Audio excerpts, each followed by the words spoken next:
time was called Charles Street. This was the shoreline. This was the beach. From here to our left, this is all reclaimed land. Landfill. We'll talk about landfill project a little bit later. This is where the British Army, on the evening hours of April 18th, 1775, had launched their longboats. They rode in this direction, folks, about a mile away from where we are now to Leeds Airport in Cambridge, where they would disembark from their boats and march on to Lexington and Concord. Historians today did not know who fired the first and fatal shot heard around the world. We're passing by to a left, the park called the Boston Public Garden, conceived 1837, not realized till the 1850s. So you find other weekends, bridal parties having their photos taken. Guys, please, cameras, break them out.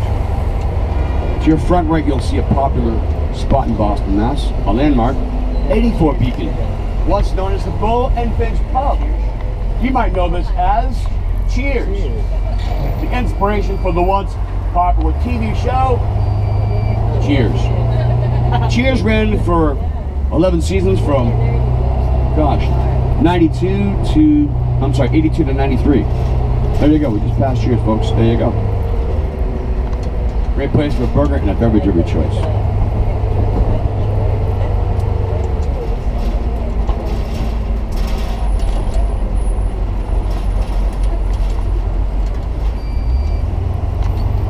You're coming into what's called Back Bay.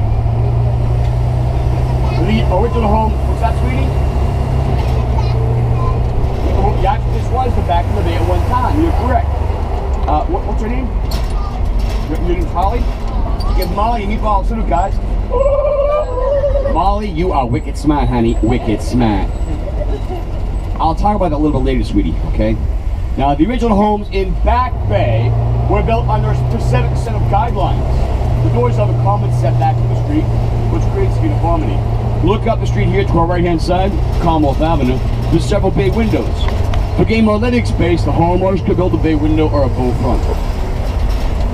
And the alleys had to be no more and no less than 6 feet wide. They were commonly used by servants. All right, Joe, how are we looking here? It's up to you, sir. Whatever you want to do, it's fine with me. Just don't knock her in when you drive, please.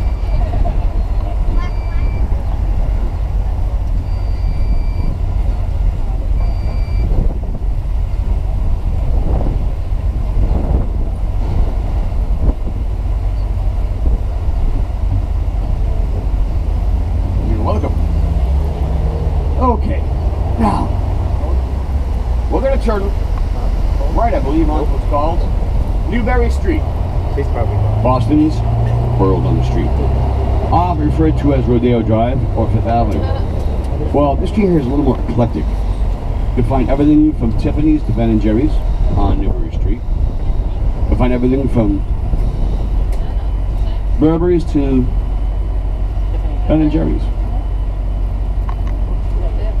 You'll find Brooks Brothers, the oldest clothing retailer in the United States. You've been here before, sir? All right. Matter of fact, Abe Lincoln. Hey, can we go straight? Thank you, sir. Appreciate that. Abe Lincoln was a regular customer at Brooks Brothers in New York City. The night he was assassinated, he was wearing a Brooks Brothers coat. Mr. Here's where you find everything from Giorgio Armani to his cousin, Salvation Armani. There's an average of 7 spas per city block on Newbury Street. Very shishi foo-foo. There's also 4 art galleries, which is kind of cool. In the summertime, you'll see a lot of people sitting at sidewalk cafes, which are conveniently right next to some of the art galleries. No, I call it a cheap date. 50 years old, still single, wonder why. Alright guys, to our front left you will see, on the corner, the Boston Park Plaza Hotel. It opened its doors in 1929.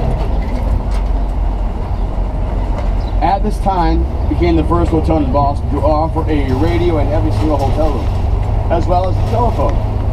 The telephone was discovered in Boston, Massachusetts, by Alexander Graham Bell in the year 1875. At the time, it was right on the device that would help deaf people speak. Excuse me. Wow. A lot of pollen in the air.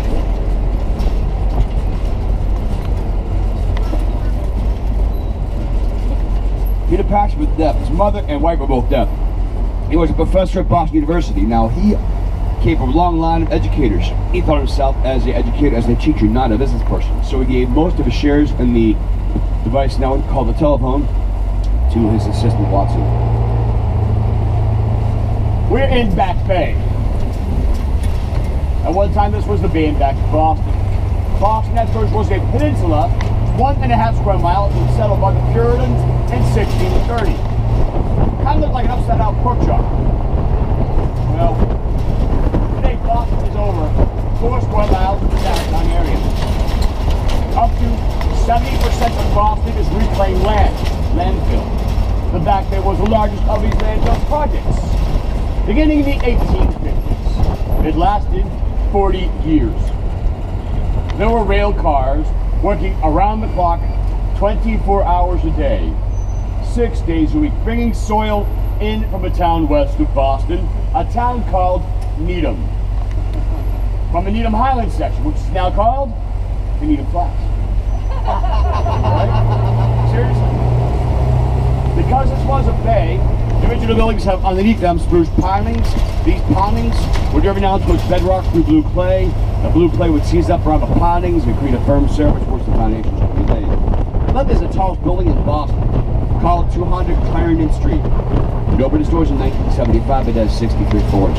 Built by the firm of I.M. who, by the way, just passed away 2 days ago at the age of 103. The left-hand side here is the Fairmont Copley Plaza Hotel. Since they've opened the doors in 1912, every past American president has stayed here. I bet you the kids know this as the Tipton Hotel from the street lab of Zach and Cody. Disney had used the first floor as a template to build the Tipton Hotel. Took a snapshot and imposed another 14 floors, one on top of the other, bringing us the Tipton Hotel. You just understand this, the Tipton Hotel, where kids just jump out of the screen. Oh my God, look, my Tipton. To your front right, ladies and gentlemen, across the street, there's a building with American flags on the second floor. So this is one of our gems in Boston, National Treasure. That is the Boston Public Library, or the BPO. We look for beauty in Boston. The BPO.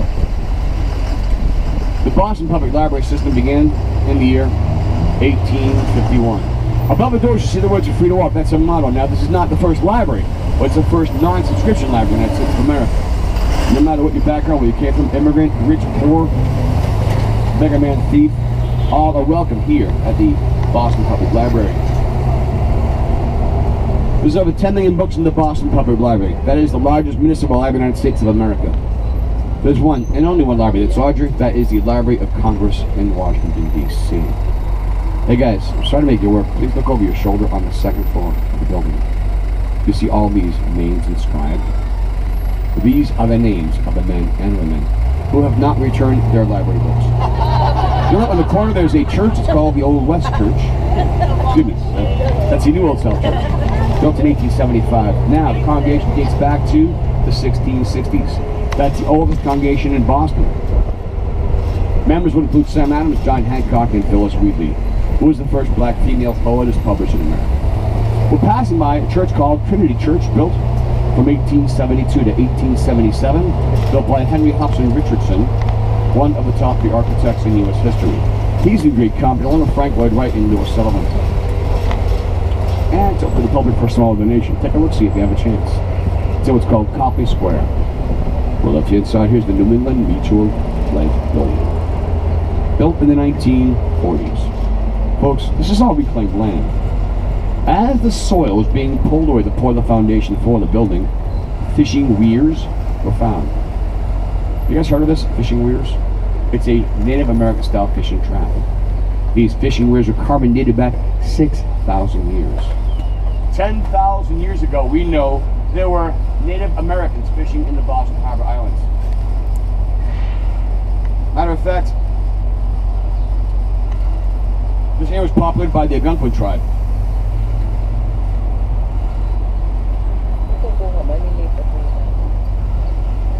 Boston was first known as Shawmut, which is Algonquin for living springs or sweet waters. On the left-hand side, we're passing by the location when the Museum of Natural History opened its doors during the years of the Civil War. It moved to Cambridge in the 1950s. Today it's called Museum of Science. This intersection we just came through, folks, the intersection of Berkeley and Boylston is where Holt Milton had set up shop. They are the oldest publishing house in the U.S. They published authors such as Orthon, Thoreau, Frost. They also published stories such as Rebecca of Sunnybrook Farms and the Chronicles of a Curious Monkey, Curious George. On the left-hand side, there's another church. Another church. Go figure. People often ask, hey, Meatball, why are there so many churches close together? Well, consider this, guys. In the 19th century, a lot of affluent people in Boston, there was also people that were not so affluent. Many people had to walk to church because they didn't have enough money to operate a horse-drawn carriage. So they wanted to be able to walk the short distance to work, to school, to work, and also to church, which that's kind of a common thing now. Most folks in downtown Boston don't have cars. So, anyway, this is called the Arlington Street Church. Can you tell me why? It's on Arlington Street. Built from 1858 to 1861.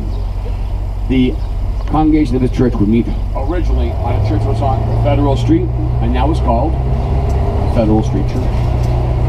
This church has the most extensive collection of Tiffany-style stained glass work by the master himself. 16 Tiffany-style stained glass work in the church. And again, to your left is a public garden, so you find the famous Boston Swan boats. The Swan boats are the oldest operated family business in the U.S. since 1877. Operated by descendants of Robert Paget. Paget was so inspired by the opera Lohengrin, he created his own